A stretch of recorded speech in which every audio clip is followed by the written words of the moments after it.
when these super wealthy people, these billionaires, have so much money, what they start doing is just terrible things with it too. They're not even doing cool. I've said this before. They're not like, you know, having 24/7 parties on boats and, you know, harems and hedonistic orgies. I mean, the worst of them are just pedophiles who go to pedophile islands to do pedophile. They're fundamentally gross, disgusting, evil people. The money has warped their brains into the worst people in society, and they've made all of the people who are struggling fight each other on a regular basis. It sucks, and it works too.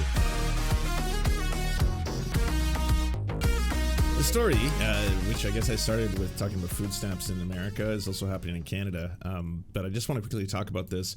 If you don't know, in British Columbia, there's a big battle going down right now about people worried about losing their houses and their properties because there was a court victory for the Cowichan Nation, an indigenous band in Canada. And everyone is worried that because they own technically the land, that means everyone's going to lose their homes. And it's gotten to a point now where there's big fights in town halls. The mayors had to issue something, and it's been all inflamed and fueled by the far right in the country. Everyone from Rebel News to Juno News to True White North to Canada First, all these right-wing outlets, they're making everyone super mad that they're going to lose their homes. And it's gotten to the point where the residents of those areas are getting really sad about it and you know, making statements like this.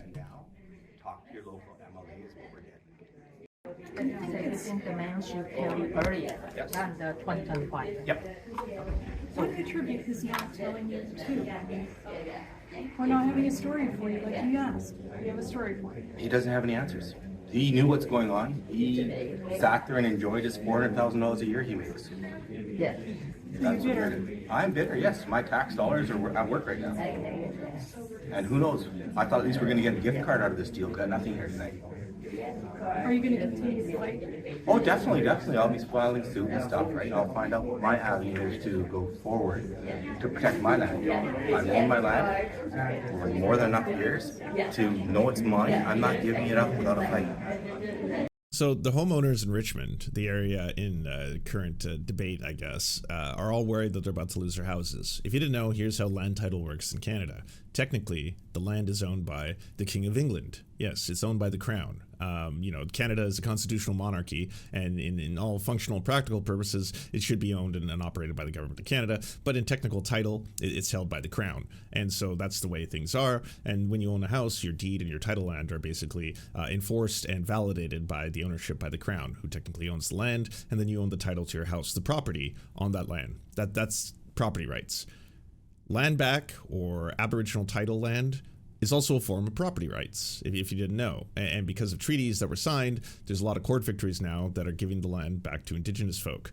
The Indigenous people who are getting these land victories have yet to kick a single person off their homes, or say that your house is no longer yours, or say that your title is no longer valid. You still own your home. The difference is, instead of it technically being under the title of the King of England, it's under the title of the Cowichan Nation in this instance. Now, the right have done a really good job of making everyone so angry about this and so afraid about this that homeowners like this, who I don't think are like, you know, just by nature racist people or by nature just trying to really fight this, they're all freaked out because they think they're all losing their properties. As in, you spent a bunch of money, you bought a mortgage, you got a loan for the bank, you're paying into your mortgage, you think you own your house, you'll be able to sell the house one day, all that kind of stuff. All of them have been convinced that they're about to lose their houses, and they're now aggressively going to town halls being like, I'm not losing my house, fuck this. Because the purpose of this is right-wingers and right-wing media trying to make everyone racist and trying to get everyone to fight each other. The same strategy is being done by the right every single place they can. When they find an entry point, whether it be, you know, trans people in sports, whether it be Indigenous land titles, whatever it is, they get people super, super mad to the point where they actually believe in things that aren't real.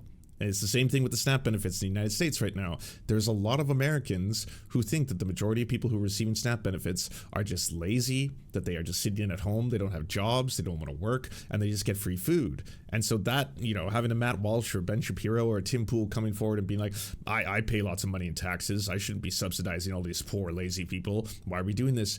It works. The whole point of all of this, of all right-wing media and all of these arguments, these lies that they push is to make us all fight each other, to make us all hate each other. It doesn't matter that they're lies. It doesn't matter that they're not based in reality. It doesn't matter that these people aren't willing to do even a simple Google search when they are just getting force-fed this stuff 24/7 in every possible corner, either of the internet or in whatever media they watch. This is what happens. You end up having people fighting each other at the lowest levels. This is why people hate people without homes.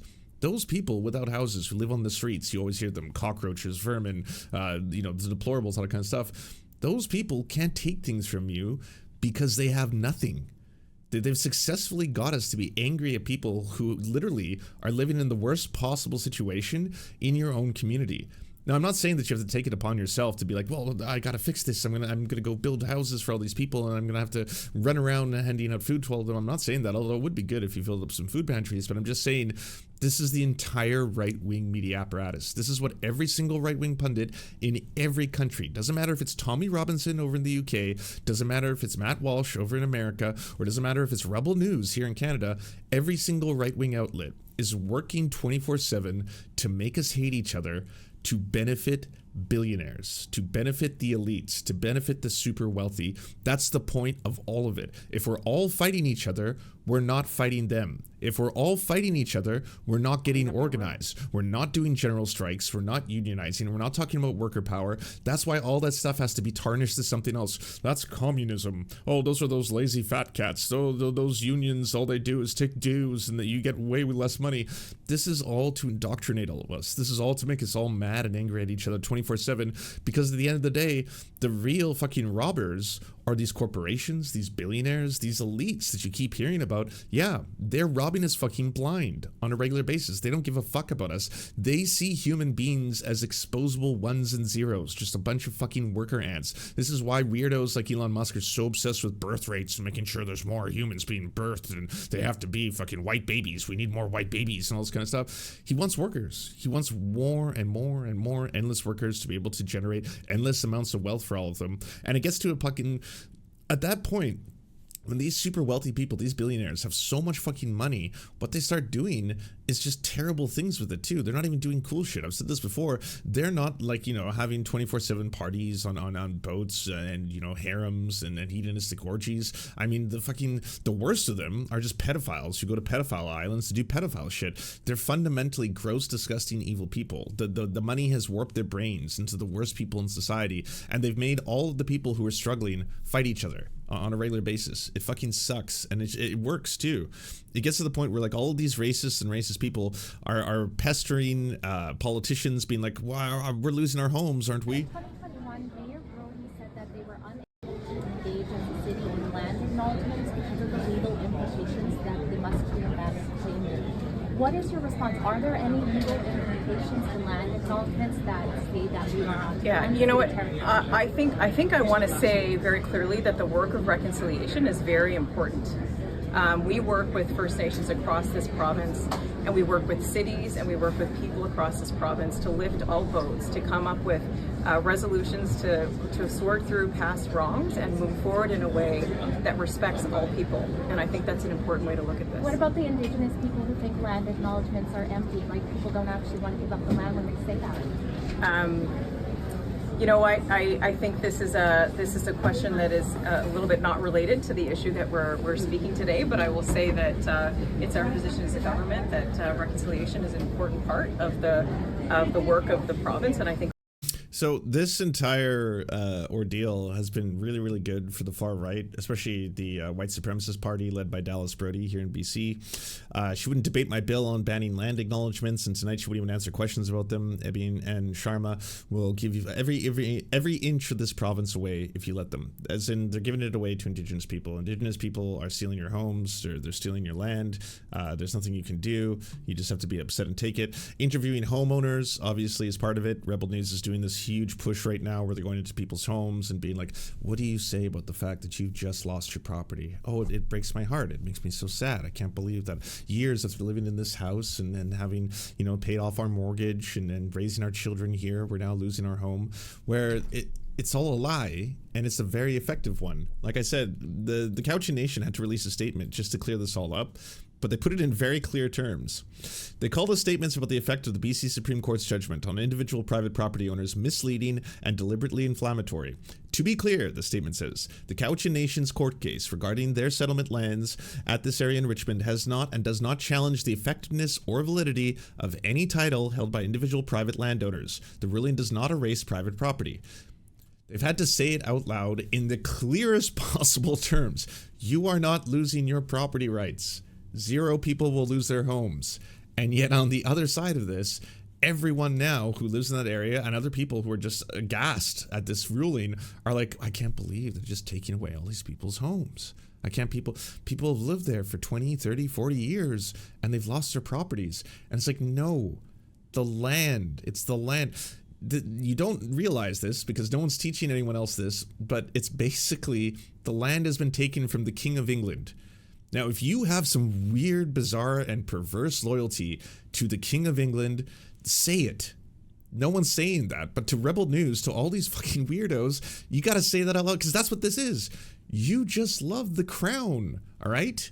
You are crown felchers. Every one of you. You adore the King of England so much, and you adore the crown, that you refuse to see a land title transfer from the King of England to an Indigenous band. And I'll have you know, the other weird thing about this is a title dispute between 2 Indigenous bands.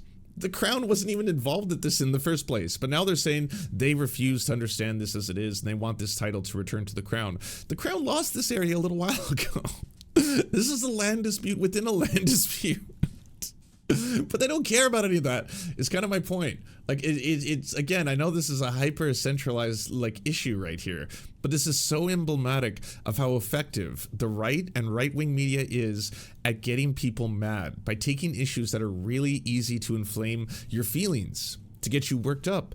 This is why the SNAP Foods benefit thing has so many right-wingers right now getting so mad and worked up, because it's just like, I pay money, I work hard, my money goes towards taxes, and every single day I'm being told that there are millions of lazy, worthless Americans who don't work jobs, who sit at home building goon caves, masturbating and playing video games all day, and they want us to pay for their food, to subsidize them? No. This is what's wrong with America. And the same thing here. You're hearing the same arguments towards Indigenous people, where like, I pay taxes, and yet apparently all of my taxes go towards these people who are lazy, they're alcoholics, they don't work, and now apparently they're going to be taking my home from my cold dead hands, I say. I'm not losing my house to these Indigenous folk. And then it's like, but you're not. You're not. The land title, which was originally transferred from the King of England, aka the Crown, to an Indigenous band, has been transferred to a different Indigenous band as they are in the middle of a land dispute. Both of them have stated no one is losing their homes. No one is losing their property. You are all fine. You will be able to live in your house. You will be like, again, but it's so easy to get people mad about this in the same way they get mad about every single fucking right-wing issue and talking point. Trans people, you know, you bring that up and all of a sudden right-wingers are like, and you're like, why are you so mad? What's going on here? Because this is about women's spaces, and they're going into the bathrooms, and they're molesting, and then they're in the prisons and the sports. I'm so mad. They're cutting off the penises, the genitals of the children. I'm so angry. And none of that's true, though. The vast majority of people who are actually sexually assaulting women in bathrooms are cis, straight men. They are the offenders. You're mad at the wrong people. Trans people are more often the victims of sexual assault than the perpetrators. So if we are concerned about this, if we're concerned about bathrooms, if we're concerned about sports, if we're concerned about keeping women safe, then why don't we have an honest conversation? The people who are a danger to women are the bad men, the bad cis straight men who molest and assault them. That's the problem here. You're just using a problem that exists, and you're trying to transfer the blame to a group that you want to go after. The same thing here. The same thing with SNAP benefits. Why go after Walmart that receive billions of dollars in government subsidies when we can go after the poor, working class families who can't make ends meet? Let's go after them. It's a great benefit to the companies, the CEOs, and all these rich people who don't want to be blamed for that, right? Why blame terrible and fucking atrocious, monstrous men for abusing and sexually assaulting women when we can just blame all trans people for that problem? We'll go after them. Why actually call into question, the very fact that, the King of England and the Crown technically are the owners of the land when they were colonizers and horrifying monsters, when we can blame indigenous groups for taking our homes away from us when they're not. It's not reality. They have to sell you a lie to keep you angry so we all fight each other forever. Thank you so much to our patrons for making this show possible. We could not fund it without you. And if you want to join, please check out patreon.com/theserfs to unlock bonus episodes, uncensored content, and all the good stuff.